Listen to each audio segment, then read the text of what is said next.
Hey guys, I hope you can hear me because I'm only having one go at this. This is Dr. Aeronautics, and welcome to this decade of gaming. I typically do Microsoft Train Simulator, but I also do uh, this new Train Simulator 2017 by Dovtail Games. So, welcome to the Class 395. We're on my favorite route so far, created for Train Simulator, the London to Faversham High Speed route. Today it is noon, and we are at St. Pancras, and we're going to Faversham, and I believe the term is coaling at all stations, because British rail terms are quite a bit different from American rail terms.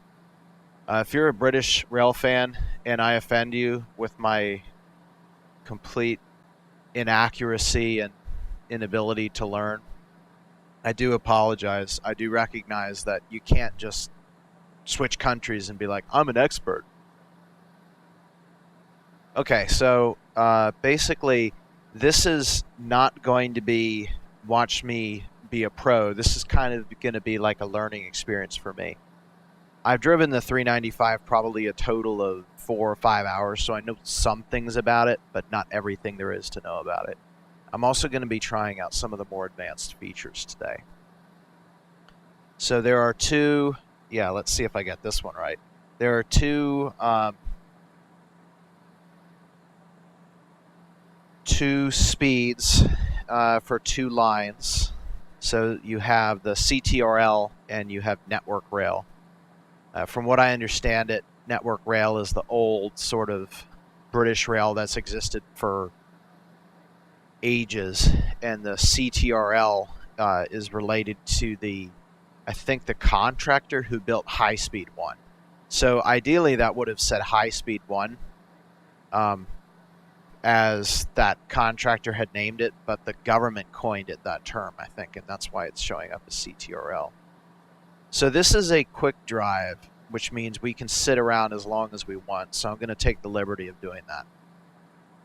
All right, so here is the external Class 395.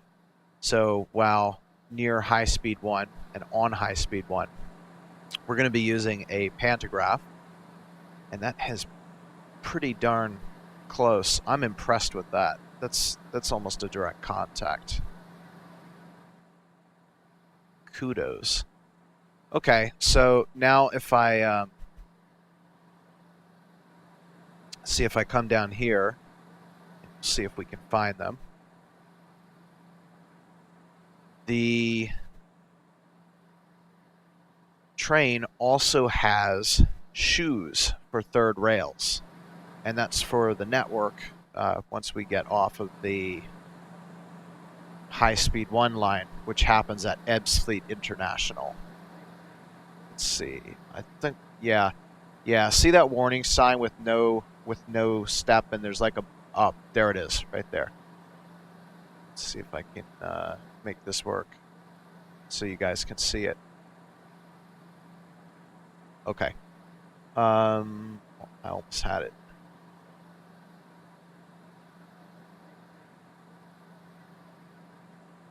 Okay. You see this plunger thing hanging down on the center right side of the screen? If there's a button in the cab for shoes down, and that thing will come down like a stamp and hit the third rail and give us power enough to go 100 miles an hour, but not quite enough to go 225. This high-speed train is probably the only high-speed train that I've ever seen that has both miles per hour and kilometers per hour.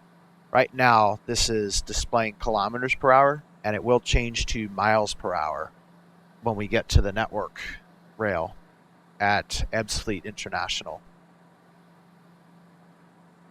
The future American high-speed trains are probably going to work this way as well,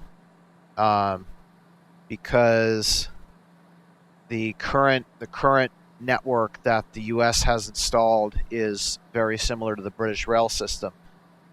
It does have cab signaling, but it does not have anything advanced like I think it's called TVM signaling. We're going to see a lot of that.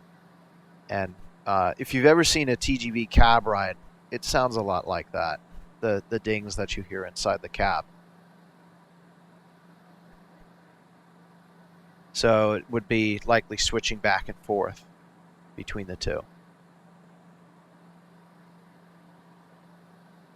Okay, so let's check a few things out here. First of all, we'll start from the left and head right. So I don't exactly know how British rail lights are supposed to work, but from what I understand, if we're not going to be in this cab, we do tail. When we're not operating, it's off. I don't know what marker lights is for. Day running is obviously for, running during the day, night running for night, and then I assume the night and day backups are for if we're going to be in reverse.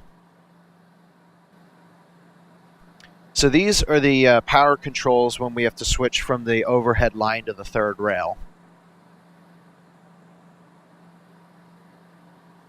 So this pan up, shoes down, that's not a button. That's really, I think, an indicator light. And the actual control would be up here. But see, that says pan down, shoes up. And this is pan up, shoes down. So, okay. I think what this is for is if you want to maintain the train, so you need to remove all electrical power from the train, then you twist that knob and it will remove all the power. Now, I don't know why this line volt light is still illuminating. It shouldn't be that way. That should be out. This is the windshield wiper. You're going to use that a lot in England. This wiper is absolutely hilarious. It makes a very funny sound. It sounds like. Let's try it out. Yeah, it's the most annoying thing ever. And you hear that all the time, except when you're in the tunnel. This route actually has two long tunnels. They're out that way, and they go under downtown London and the surrounding suburbs. So this driver reminder appliance we can use as well. So let's see. It's a manual switch which, when set, prevents the driver from applying power to move the train. It should be set when stopping at a station and unset when moving off, but only after confirming the correct signal aspect.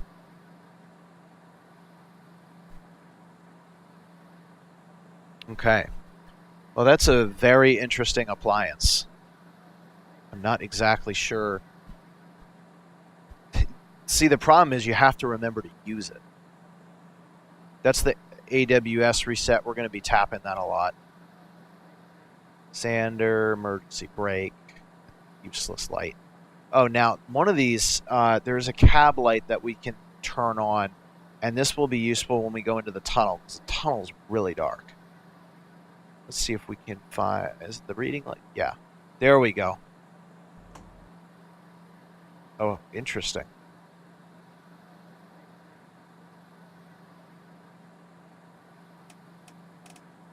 I'm not sure what happened there. But yeah, so when we go in the tunnel, if you turn the illumination light on, it really helps to see. And then these are our door controls. And this looks very much like a internal communication system. Okay. I think what had just happened there is I just pressed the button to open the doors. I'm not sure why the switch is located there, but that sounded like the door shutting. I'm going to double check this against the... Yeah, that's what I thought. Yeah. So apparently that's the button to open the doors. This train comes equipped with a realistic cab view, which I really like.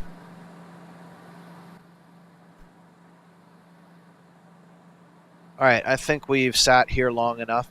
Hopefully, if I put the neutral lever to forward, we're going to hear the traction motors humming. If not, then we've got a problem.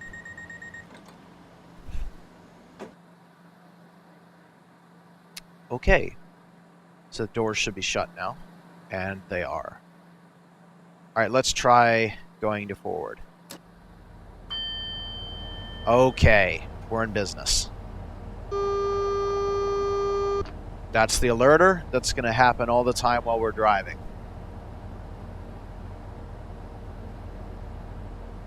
All right, now let's try with the lights. Aha, there we go.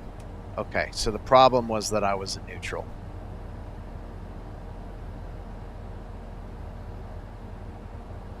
All right, I think we are ready to go. So this train has a combined power handle. So we're just going to release the brakes and then get on our way. We're going to start with some slow speed limits through downtown London, and then we will dive underground and quickly accelerate to the full line speed of 140 miles per hour. Now's a good test to try out the driver reminder appliance. Okay, brakes are released. Let's see if this thing works. Okay, so either it works or we have a line voltage problem.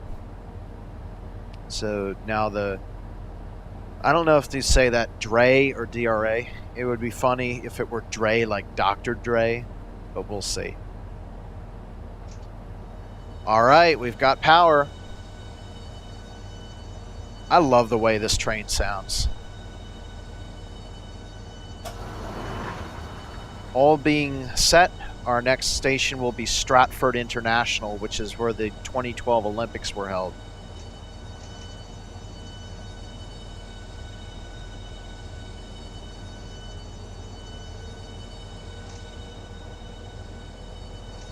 So this is a little bit confusing because we don't have a TVM. Our speed limits are in miles per hour, but we need to go by kilometers per hour. There we go. Yeah, it's very confusing. Is that for me? That better not be for me. No, that's not for me.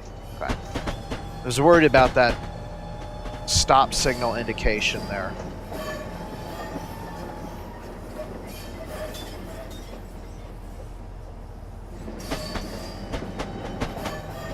And there you can see already, there's the 140.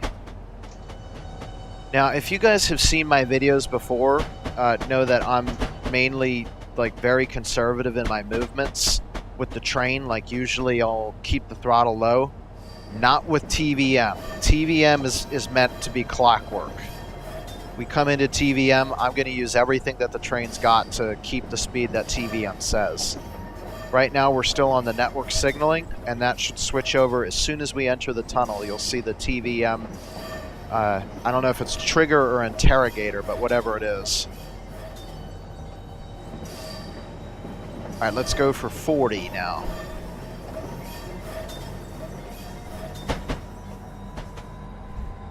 And just like a TGV train, if you've ever seen a cab ride video, there will be a numerical display here with the current speed that we're allowed to go, and whether we're to execute it, hold it, or target it.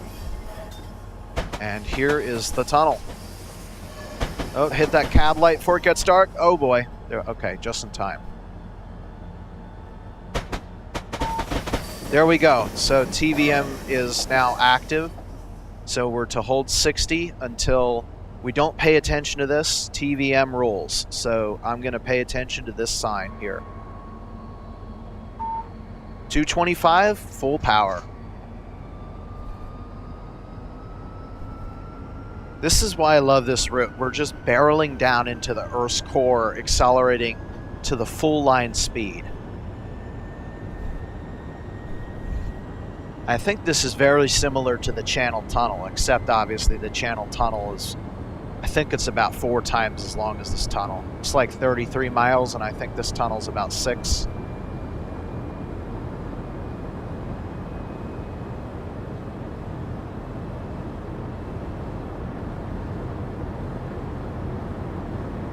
Yeah, so just just to show you guys how dark it is when that light's not active, yeah, it gets really dark. You can't see a thing except the speed.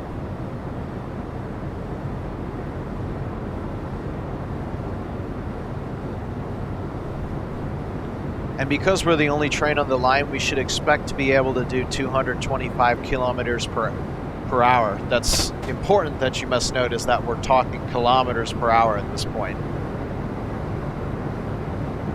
We're going to be doing this until we start getting close to the station. That's one of the nice things about TVM, is it's not like the old speed limits where the speed has to move up or down based on the surroundings. This actually moves up or down based on the schedule.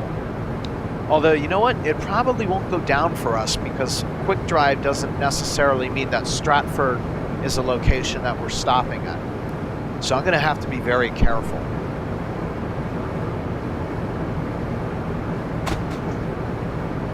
Okay, maximum speed reached. This is 140 miles per hour in a tunnel. Oh yeah, we're okay. Yeah, it's not gonna. So what would normally happen in regular service now is we would be getting a warning to do about 200, and then we'd see 160, and then 100, and then 60, and that's meant so that you don't slow down all at once like I'm doing right now, like an idiot. Actually, it looks like what it's gonna do is it's gonna route us through Stratford, but I'll stop anyway just so that you guys can see it. Now, I love how they designed this because the train basically goes up above ground just to slow down, and then it dives back underground to decelerate. So this is Stratford International here. Yeah, we're not going to be stopping here, obviously, because there's no, or at least we're not going to be picking up passengers. So sorry, we're not calling at this station.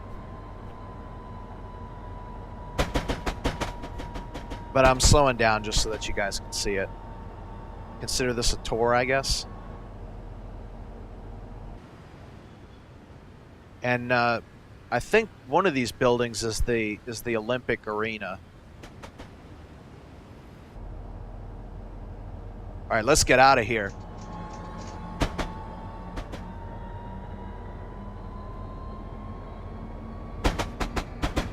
And yeah, just like that, we're back into the next tunnel. And we'll be under it until we get to the outskirts of London.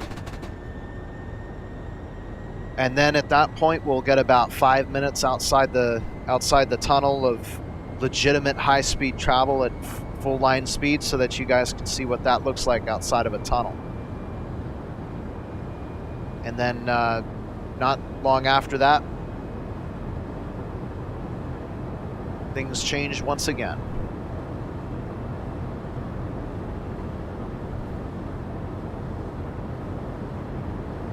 Man, TVM's boring when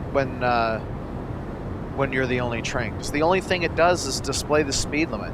Normally this thing is changing all the time to keep me paced with the train in front of me, and it has me thrown for a loop. Like sometimes I'll throttle back, sometimes I'll add some brakes, then I'll go right back to full power. This is boring. This is usually the funnest section.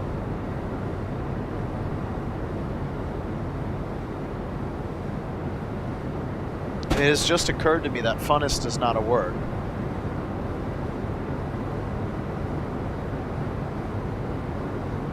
Now, for some reason, one time I drove this tunnel and it was super bright, but I'm wondering if maybe that was my computer monitor. This is a different monitor that I'm using.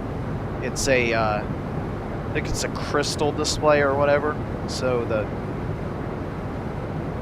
coloration is proportional to the actual brightness. So a color of black actually shows up as darkness on my screen, not RGB of a very low value with a backlight. The backlight, essentially there's no backlight.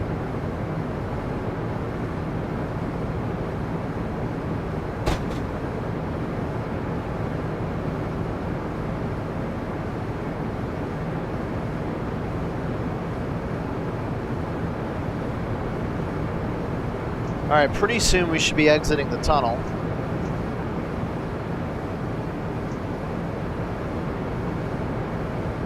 Yeah, now one thing TVM's good at is getting pissed off, so I have to be careful not to go too fast. It'll allow me up to 2% of the speed above the speed that it's displaying before it takes action. But before that, it's going to be beeping at me.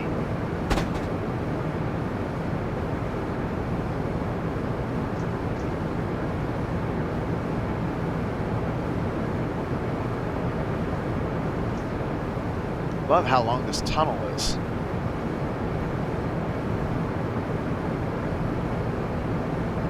I wish the United States could build something like this. It's probably going to be forever for that happens. And it's because of all the NIMBY people. They don't want their house being destroyed for the portal. Okay, here we go. Hey, look at that! I thought there were no trains in Quickdrives. Interesting. So yeah, we're about, I think, 15 miles east of London now. So this is 140 miles an hour on surface. Now you'll notice as we go through here, the infrastructure here above ground looks a lot like that of the TGV and LGV systems in northern France. And a lot of it, I think, was done by the same group of contractors. All the standards are the same.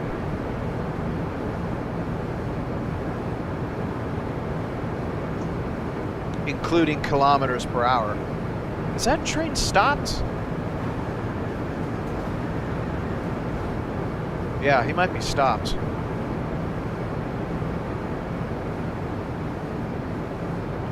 Maybe the reason TVM was letting me go 225 was because I sat on my butt for 15 minutes not doing anything. So the train in front of me is long gone.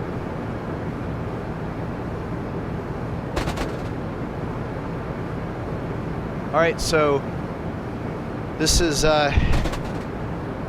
it, London High Speed. Before long, whoops, going too fast here. I need to go back into the cab and control this before we get driver penalties.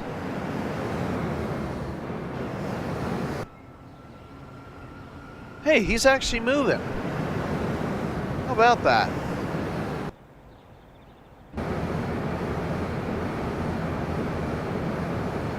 Yeah, so before long, we're going to be heading back underground. We're going to go into a tunnel under the Thames River. Or is it the River Thames? Or does it depend on where you are in England as to what you call it? Like many things. So we'll be going under the river, and then when we come up, we'll be in Ebbsfleet. And that's the point where we make the power switch. And we have all the time in the world to do. Ah, TVM is doing something now. And now we're on a flyover. So now this looks like either Japan or France. There we go. See, now it's doing something. That's what it typically does. What it's doing is it's slowing me down for Ebbsfleet because it knows we have to stop there to switch the train electric.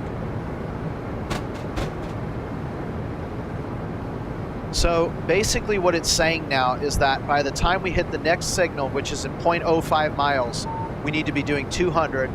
And now by the next signal, we need to be doing 120, the one that's in 0.24 miles.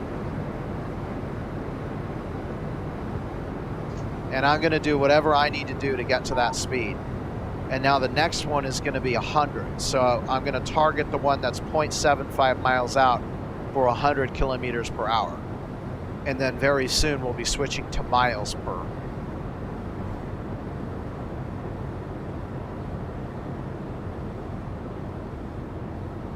Yeah, this is normally how TVM works. It's a lot more fun than just holding one speed. It really throws you for a loop.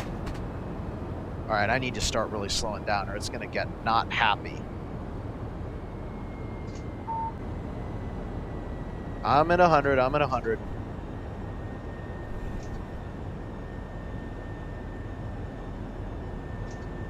This thing can get like a very angry wife if you're not careful.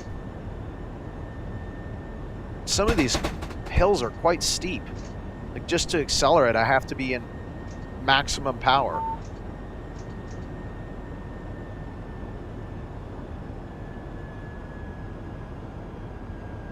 All right, so the high-speed line is ending here.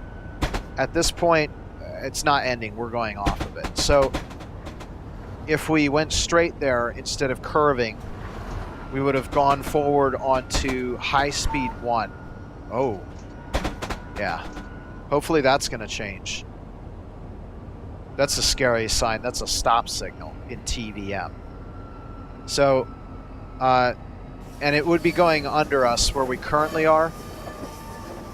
This facility over here is where High-Speed 1 continues towards Ashford International and then underneath the English Channel to France. I think the first station is Calais, and then after Calais it's okay, TVM's gone, so good. It's just telling us, hey idiot, you need to stop to switch your electricity. But we will be calling it obsolete. Okay. Wow. So what just happened there is we must have gone off of the electrified portion, because things have gone silent. So we just lost power.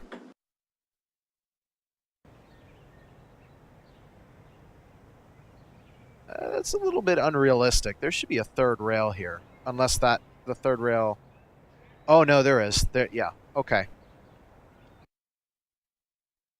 So normally they make you do this quick, but I'm going to do this the right way, and I'm going to do it slow. So.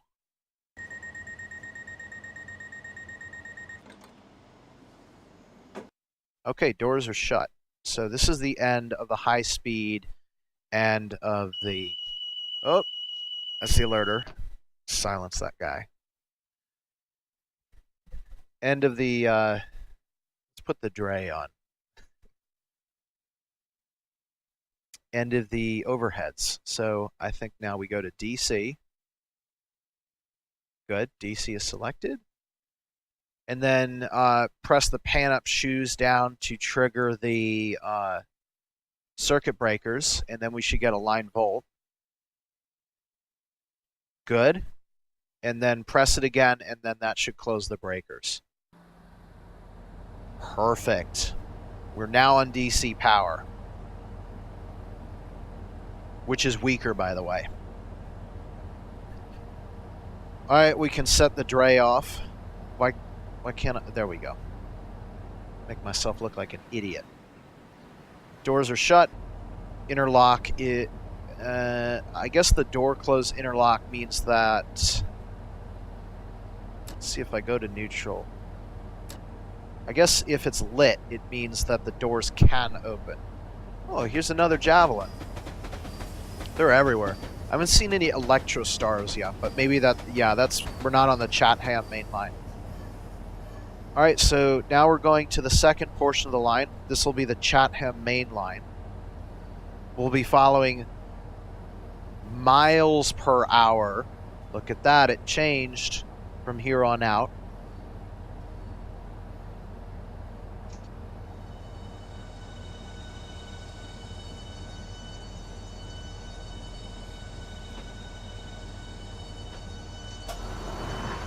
This route is really well done.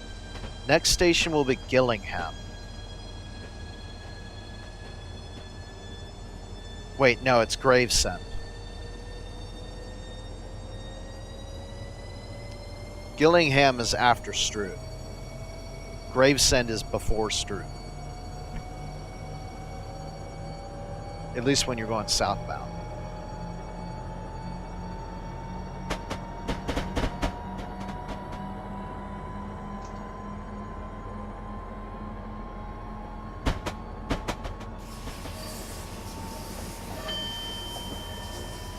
So those chimes that you hear every now and then are warning me that there is a British rail signal coming up, and to check that signal. Right now it's reading clear.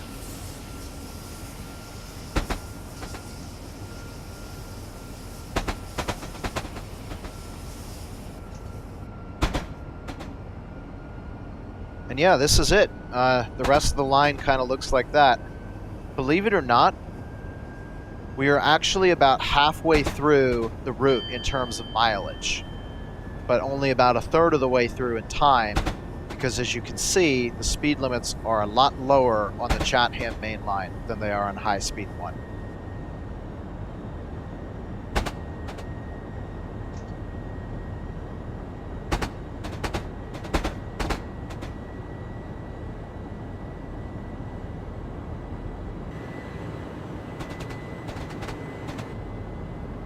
There's an Electrostar.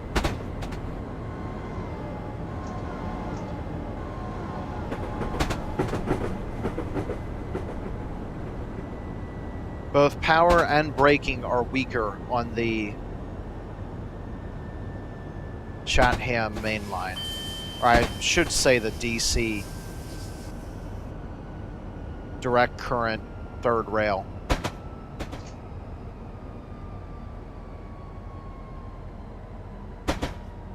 Yeah, it came in too hot here.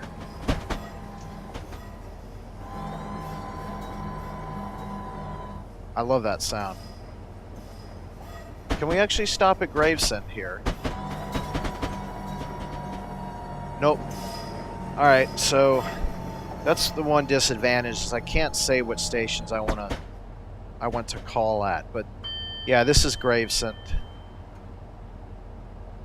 Some stations will have to, or we won't be able to detour, and those we'll actually stop at.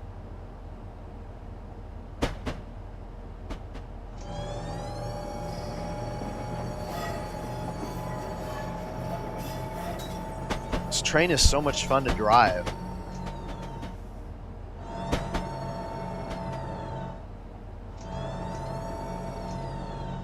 Isn't that such an awesome sound? This is why I like quick drives, because you can't screw around like that in the scenario.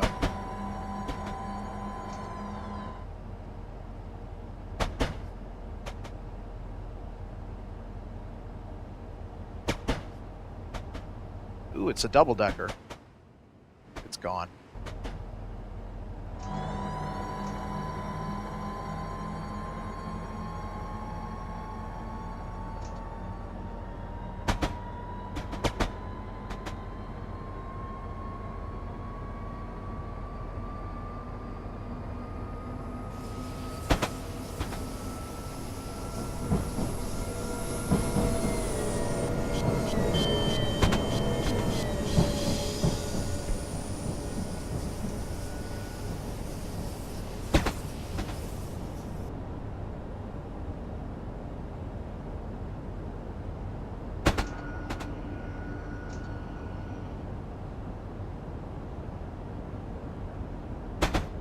.70 is probably a typical speed for the Chatham mainline from what I've seen,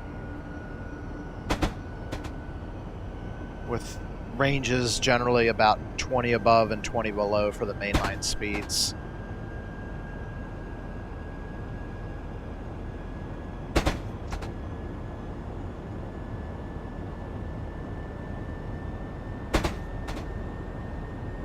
I forgot to turn the cab light off. We don't need that anymore. There are tunnels, but they're not long. I think there's about 4 or 5 of them left.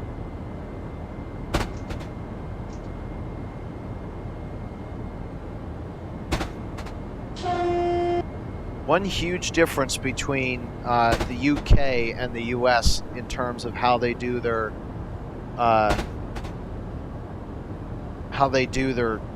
train right-of-ways is the U.S. does not like to use tunnels as much. The U.K. loves using tunnels. I'm not exactly sure why that is.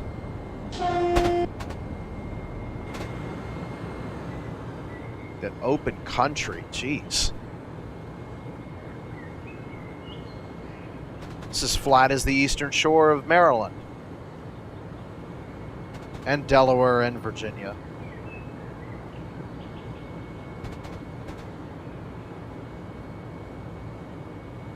Oops, speeding. I was about to eat it if I didn't catch that. Quickest way to lose points in Train Simulator is to go outside and enjoy the view. Once again.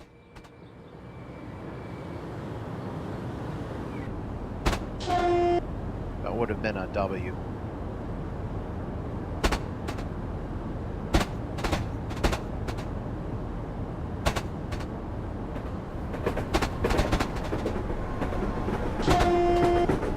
But I will tell you one thing that the eastern U.S. loves to do, and that is high-speed flying turnouts. All of these turnouts here have speed limits of 15 and 30, and the PRR, for their main lines, they use turnouts that are rated for 85 miles per hour. And they were built, parts of the PRR were built at about the same time as I think the Chatham main line, which is late 1870s, thereabout. Oh, that's nice. You can hear the traction motors from inside the passenger cabin.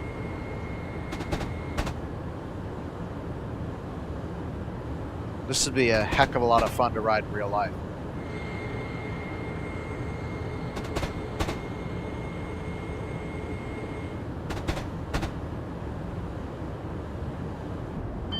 Yeah, see, I could have stopped at, what is that, Higham if I wanted to. Okay, that's the alerter.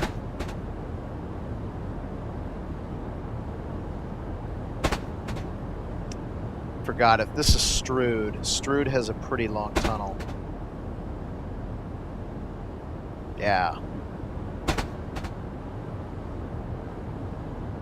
All the long tunnels are near London. It's like the further out you go, the less there are. And the last like 20 miles doesn't have any tunnels. I think the last one is just before Rainham.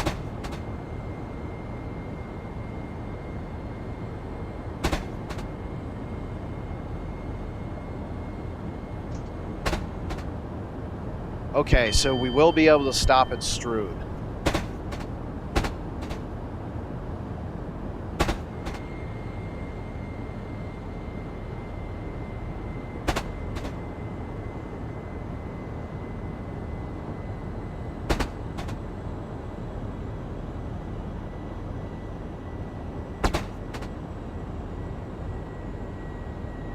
Yeah, the United States has tunnels through mountains that are shorter than this. And I'm not talking small mountains. I'm talking about like mountains that divide, let me put it this way, subdivide the continent. Because I do know that the Cascades Tunnel is quite long. They either prefer short tunnels or ridiculously long ones. Like ones that you could be in for like 20 or 30 minutes. But it's 20 or 30 minutes at like 30 miles an hour.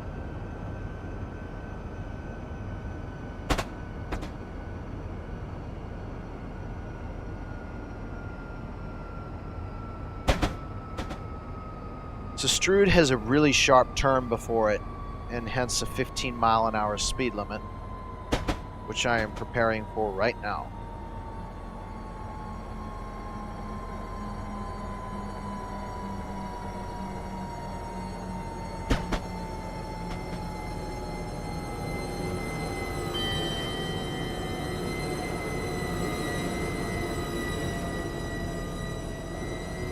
Then I think we're going to cross some river. I don't exactly know what the name is, and I'm too lazy to look it up right now.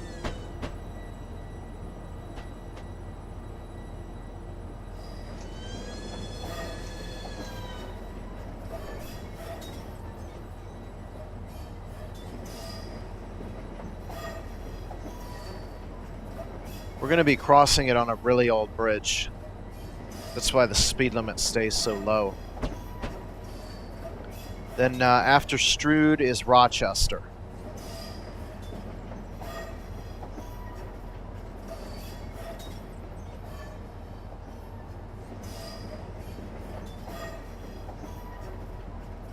I'd say right about now we're probably about halfway through the route in terms of time.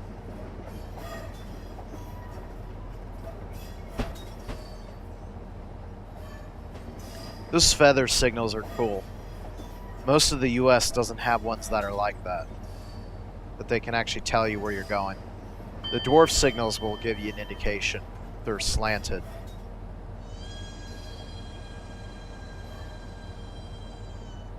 God, this is a long train.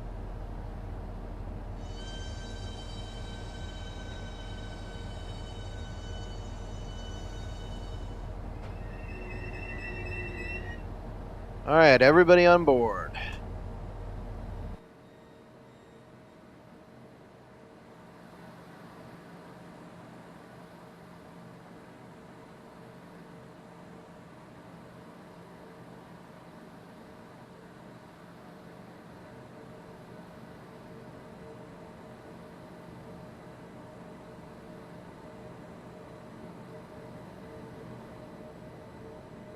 Ooh, look at that. That's another line.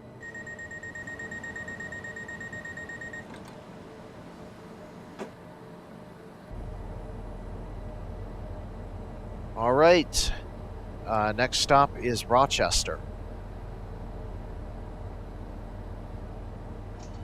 Whoa. Should have added power right away.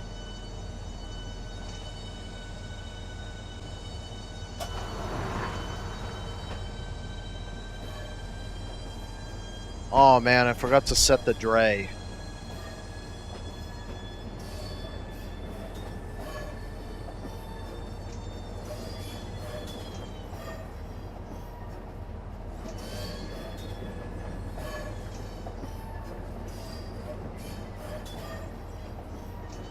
As a general word of warning, I drive roads like I drive trains. So just take a look at my current speed and the speed limit. And that should be enough indication for why you don't want to get stuck behind me as a driver.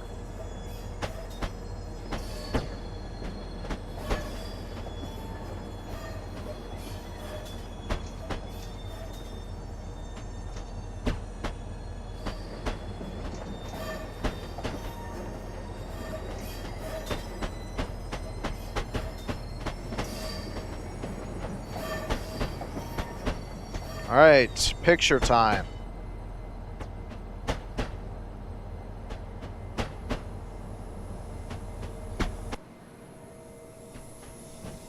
I seeing some modern sailboats out there. Oh, there's the double-decker.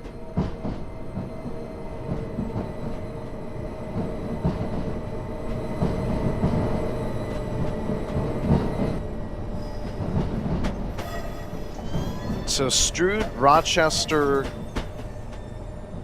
Gillingham, and Chatham are all very close together. Uh-oh. I don't remember seeing that glitching down there. You see how the cars are just randomly disappearing and appearing? I see, there's a seam there.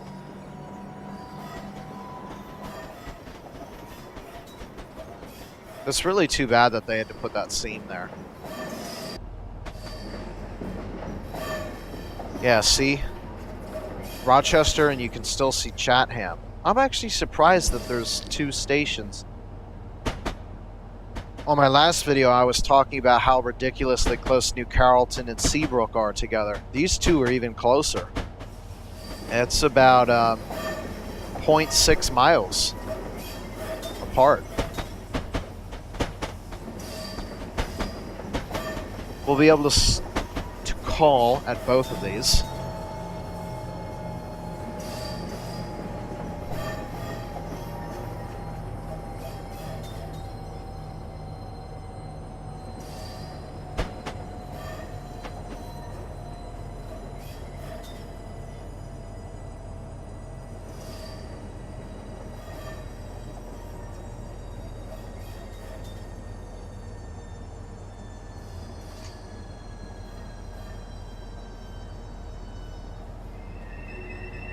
Perfect stop.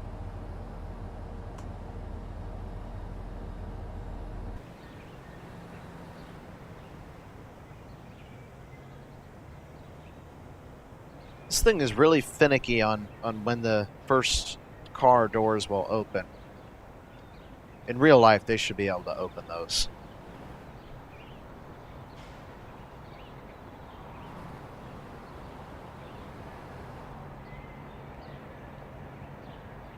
Oh yeah, British rail headlights are funny because they're derped. And that, I think the derp is intentional. Because this is supposed to be, I think this is supposed to be the marker light. This is supposed to be the headlight. Go figure.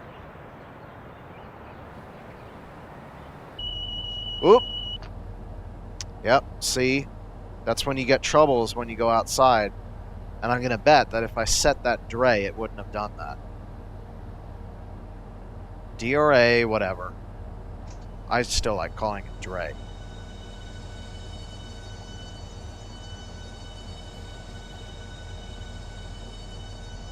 Oh, that's interesting. It's like a cell phone app. As soon as you start moving, it disappears so that you can't... Oh, that's funny. It disappears so that you can't distract yourself. Like what I'm doing now. Is that water or a field? It's a kind of weird blue-green grass. I can't tell if that's grass or water. If it were water, it would be like swampy water. Now we're going back into all the different tunnels around Chatham and Gillingham.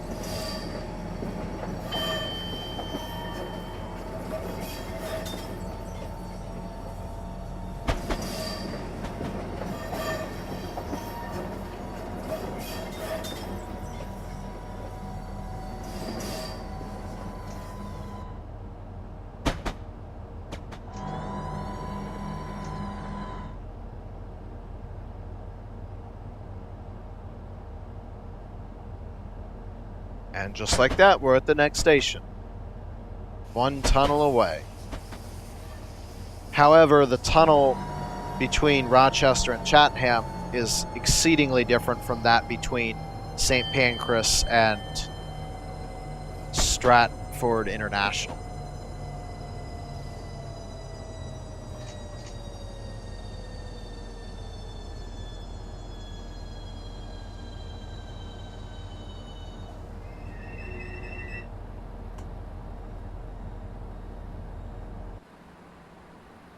The habit of pressing that button as early as I can, just because that's counted as your arrival time. What are those things? Those look like heaters.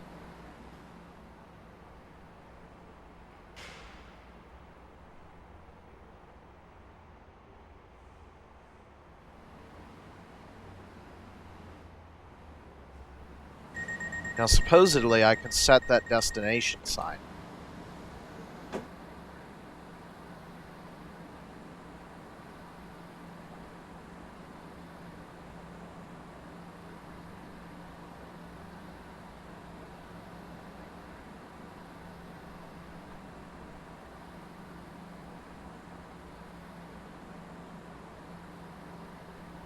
I think it has to do with the, I think it's the consist number. So it looks like I don't have any control over, what the, oh boy. Okay, so, yeah, what happened there was, we went into emergency because I was distracted and didn't pay attention. Re-emphasis to use the DRA. It's okay, though, because I was stopped. If I was going, that would be a completely different thing.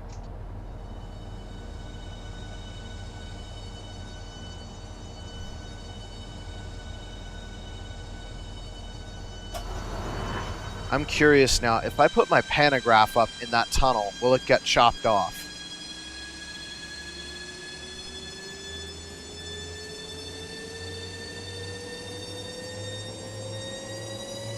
Nah, there's clearance. Oh, it's like the old train simulator where it forces you inside.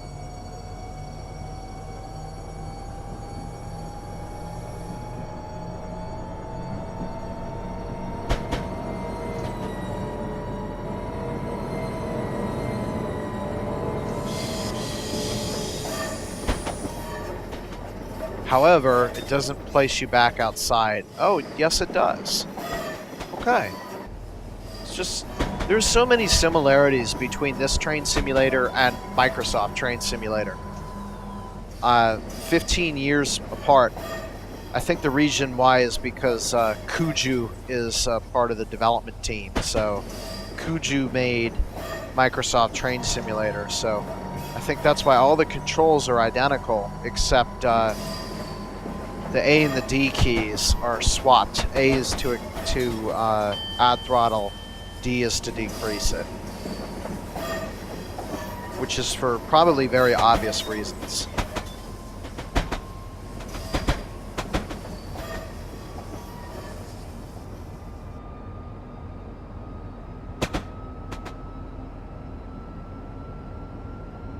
So it looks like my mileage is off a little bit. I said the last 20 miles don't have tunnels.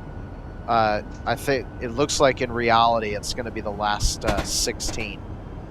I believe this is the last tunnel coming into Gillingham. Then after that, it's just mixes of subdivisions and farm plots and wood clumpings. Woods clumpings? I don't know what it's called. Groups of trees.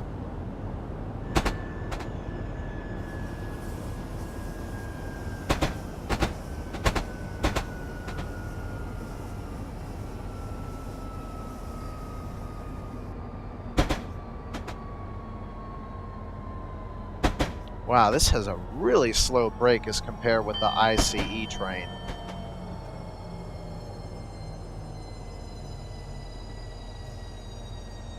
I forgot, we're on, like, what is it, 1,000 volts DC? So we have less power.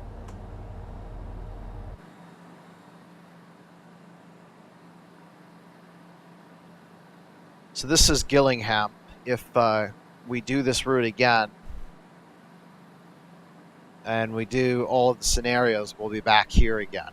And that time we come back here, one of the times we come back, this place will look starkly different. It's not bad or anything.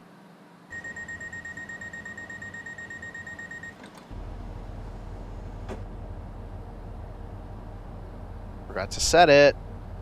Okay, next station is Rainham.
There we go. That's the speed limit.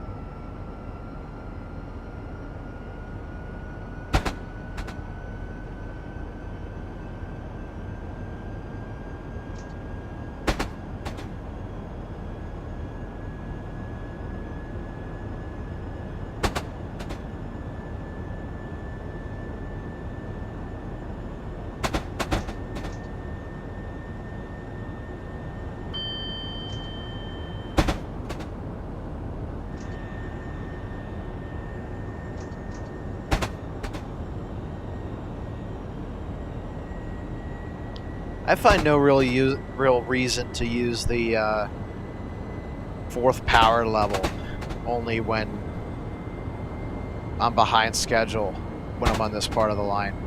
Just don't go fast enough to really need it.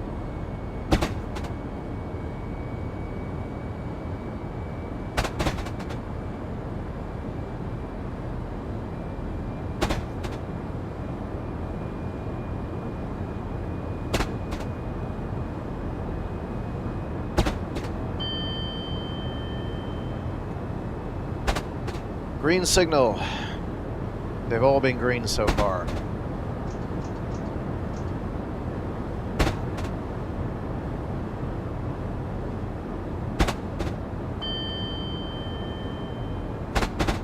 Green signal.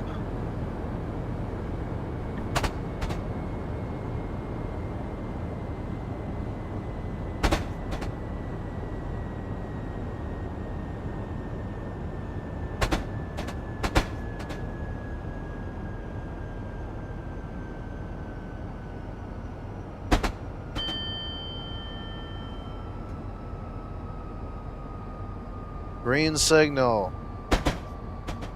I feel like this is the Robot Chicken episode where Emperor Palpatine just like goes around the Death Star and then he just like goes up the escalator and he's like, Stormtrooper! Stormtrooper! Stormtrooper! It's just this endless flow of stormtroopers.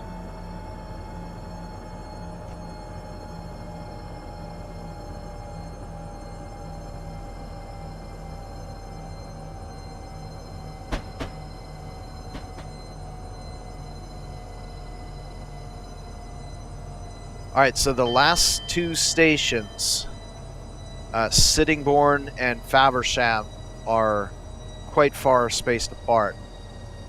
So we'll get some nice runs in here at speed.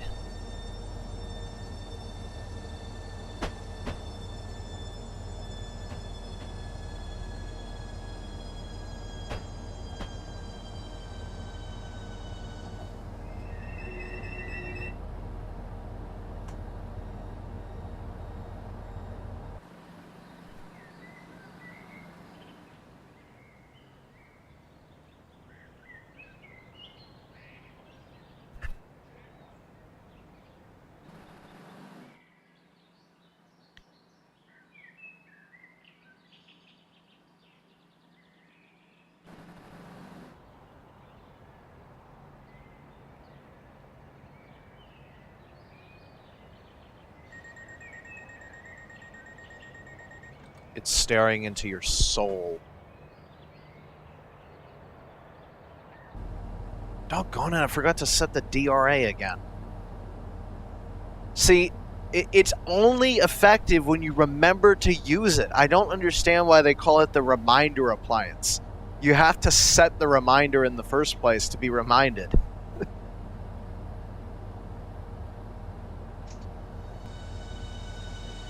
Next station is Sittingbourne.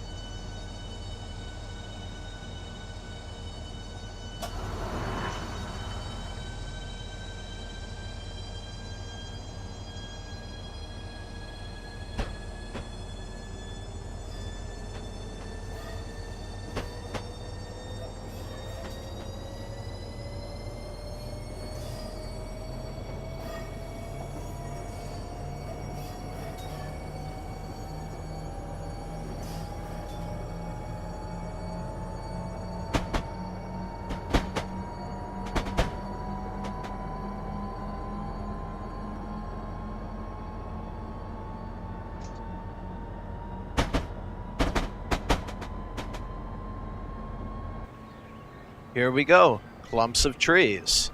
Subdivisions. Way out there are farm plots.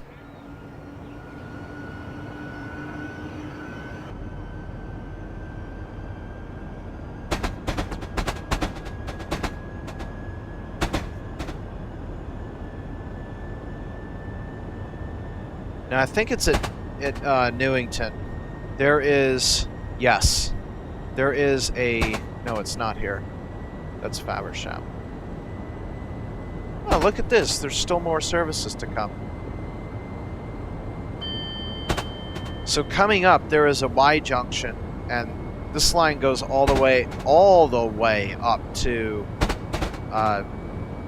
Sheerness, which gotcha. I'd say that was about 15 miles or so. It's a good distance. It's probably about a third of the length of the entire line. I'm actually surprised that there's no green signal. I'm actually surprised that there's no scenarios going up that way, because, you know, why would you make 15 miles of line, basically, you know, 30% of the entire line up that way, and then not use that section? So to reward the creators for doing that, I'm going to devote one episode to going up there and showing that part of the line off. So I hope you made it look good, because if not, it's going to show in my video. Oh, shoot. Totally missed the 70.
It's interesting how this little, like, light just disappears and appears.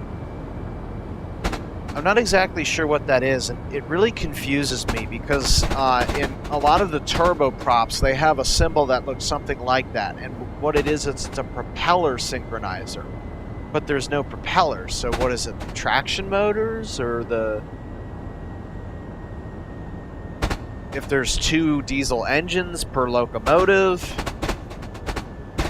or the 2 electrical power cars, but no, it's related to signaling, I know.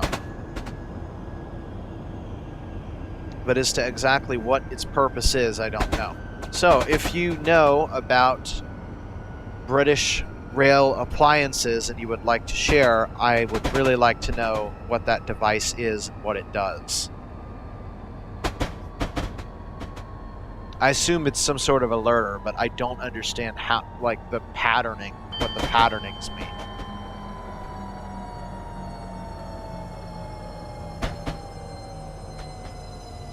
Okay, this is the last intermediate station.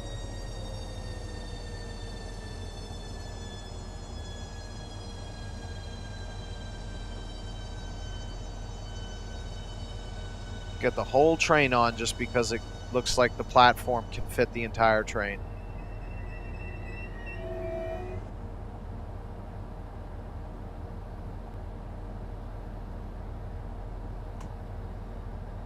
Alright, let's see if we got everybody. We did not. First car doors did not open, as well as the last. But that's as good as you can do. because it's either going to be one or the other. If you didn't, remember this time. Now watch, as soon as I'm pulling into Faversham, I'm going to remember to set it, but it's pointless at that point because I'm done.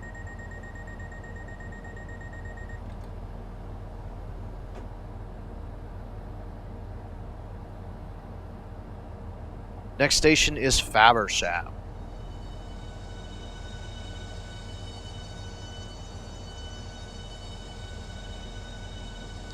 The line continues a good 4 or 5 miles beyond Faversham down to Selling.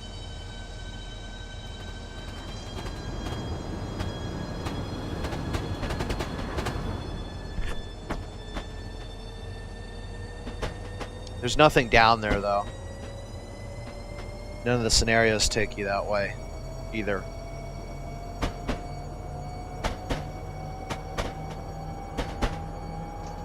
For those that ride the High Speed 1 line, Faversham, I don't want to be telling you about telling the people who actually live here where this is.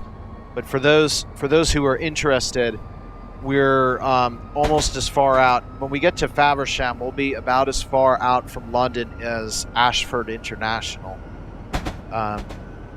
Another 15 miles from Ashford, and you would hit the channel. For us, there is no channel because we've gone a different way. So we would essentially just end at the English Channel. I think what the line does, it loops back around near... there's some place up there that begins with an R, I think. Near the Chalk Cliffs. I forget what that place is called.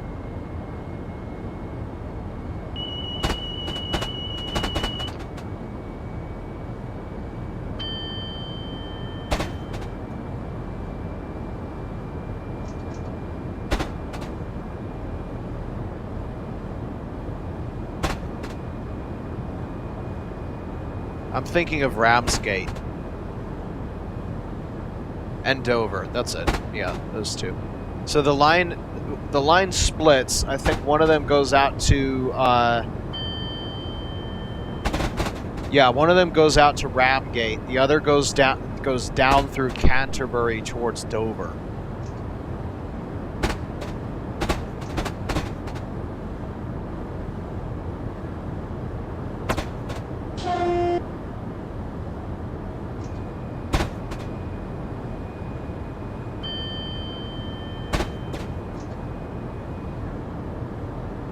At this point, the line is pretty darn rural, which I like. Oh, doggone it.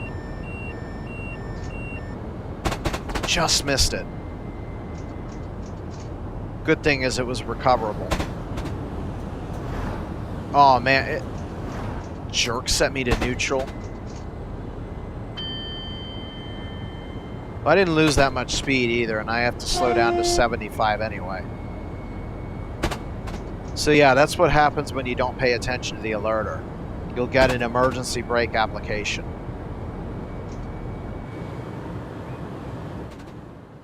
Wow, look at how bright that field is. It's all limey.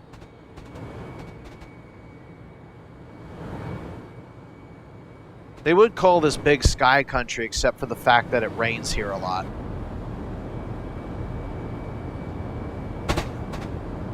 That's the difference between Montana and England. In Montana, it doesn't rain very much. That's why they call it big sky country. You know what? I should buy the Marias Pass and my voice slipped. It's Marias. I should buy the Marias Pass and then drive it on a video. That would be very nice. I'm a huge fan of that pass. It gets so warm and toasty during the summer, and it gets so freaking cold during the winter. One of my friends who lives there, or lived there at some point, said that he went to work, and one afternoon it was 60 degrees. and then he came out around like 10 p.m. and it was like 20 below, and I'm talking Fahrenheit here. So in Celsius, imagine it going from, say, 20 degrees Celsius to minus 20. That's what we're talking about.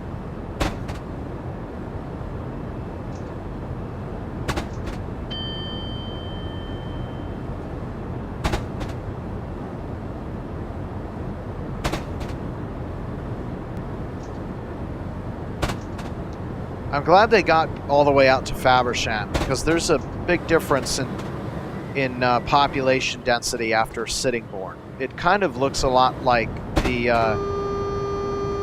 Carlisle line. See, now that's buzzing me because I'm speeding, I got a yellow signal, and I'm not paying attention.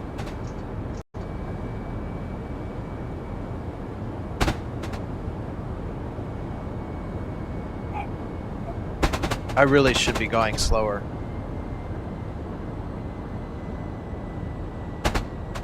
I should be holding. So a yellow means that to expect the next signal is red. So really I need to... Wow. Yeah, I wasn't paying attention. I would have had to go into emergency to save that if that signal was red. That's not good. So I believe that's preliminary caution. Oh, that's a 25. Oh boy. It's a total failure to pay attention.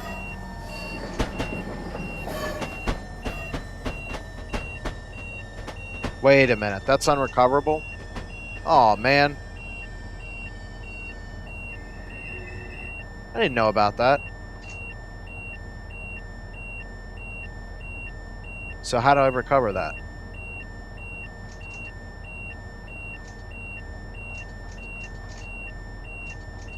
Okay, well, I'm glad I experienced this, because I don't know how to... Okay, there we go. Just had to tap emergency.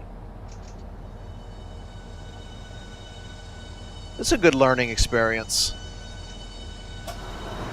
You want to make sure that you do that kind of thing, because,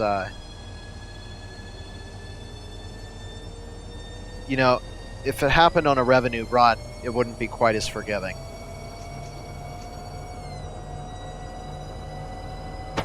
Well, after that absolute flop up, welcome to Faversham. This is the end of the line in Train Simulator.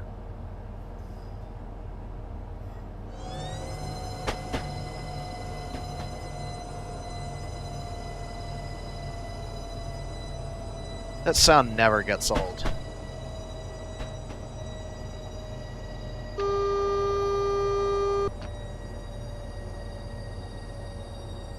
That thing loves to nail you for yellow signals. It's meant to keep people from me, or keep people like me from diverting their attention. So when I open the doors, we'll have a countdown, and then the scenario will end. So I'll begin setting an outro at this point. We're going to go ahead and set the marker lights to off. And forgot to turn the cab light off after the tunnels. So in the future, I hope to do more episodes. We'll see if we do some real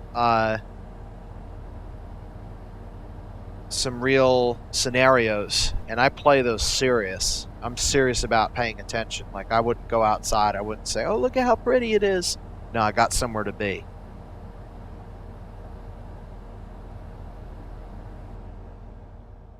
There we go. So that's how you put the pantograph down or put the shoes up. So now what I'm curious about is it going to show that? You can see the shoe right there. It's up. So now if I press this button, will it go down? Oh, look at that. You can see the shoe making contact with the third rail. I've never seen that in a train simulator.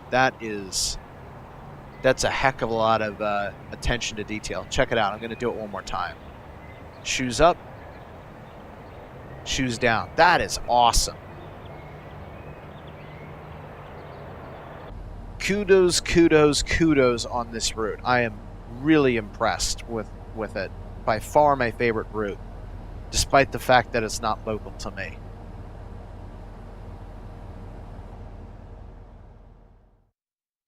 All right, we're going to run the doors, and that's it.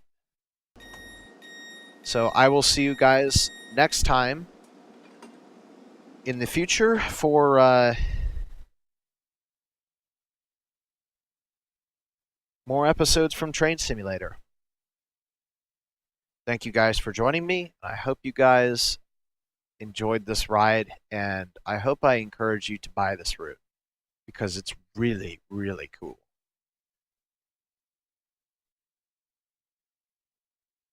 Okay, I don't see the... oh, there we go. This is probably it.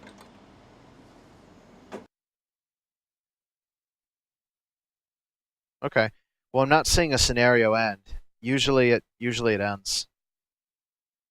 I think it wants me to pull up into the siding that's up ahead.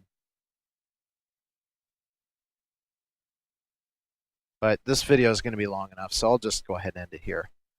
Dr. Aeronautics, out.